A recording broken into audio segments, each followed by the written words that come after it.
Bon, première ligne. E, F, P, T, O, Z. Et après, c'est un peu plus compliqué.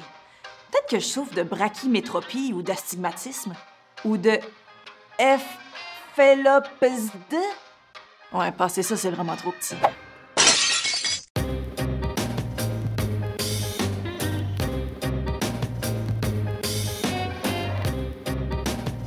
Les archéologues ont retrouvé chez les pharaons les premiers outils fabriqués pour traiter les problèmes de l'œil. Aujourd'hui, de nombreux spécialistes ont pris le relais. Mais qui on doit consulter? L'optométriste? L'ophtalmologue? Ou l'opticien? Pour le savoir, on va décortiquer ces mots. Optométriste est formé de opto, en lien avec la vue, et de métrie, qui indique une mesure. L'optométriste est donc la personne qui détecte des problèmes visuels et propose des lentilles ou des lunettes pour les corriger. Vous savez, celui qui dit toujours « comme ça ou comme ça, A ou B », puis tout le long tu te dis « il me semble que c'est pareil ». L'ophtalmologue, dont le nom est composé de l'élément ophtalmo, qui signifie relatif à l'œil, et de l'élément log, qui veut dire spécialiste, est le médecin qui traite les maladies de l'œil.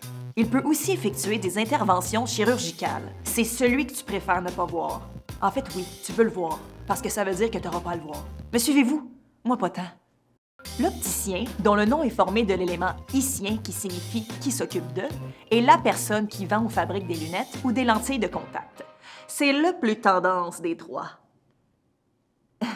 Le mot « cataracte » vient du latin « cataracta », qui au son ressemble à une perceuse qui en arrache. Et ça veut dire chute d'eau de grande ampleur.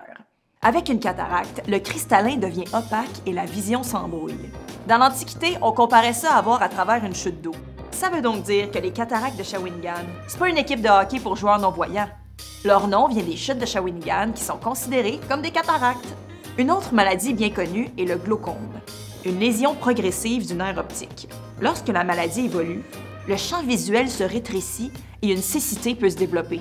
Le mot glaucome est un dérivé du grec ancien glaucos qui signifie « de couleur glauque », soit celle que prenaient les yeux des personnes atteintes de cette maladie qui n'était pas connue ni traitée à l'époque. Pour nous, le mot glauque décrit quelque chose de sinistre ou de sordide. C'est pourtant le nom du dieu grec Glaucos qui était une divinité marine.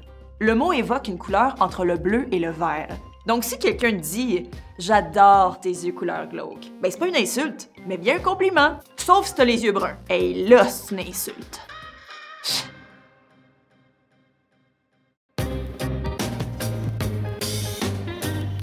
Plus on connaît de mots, plus on peut s'exprimer avec clarté, surtout quand il est question de notre santé.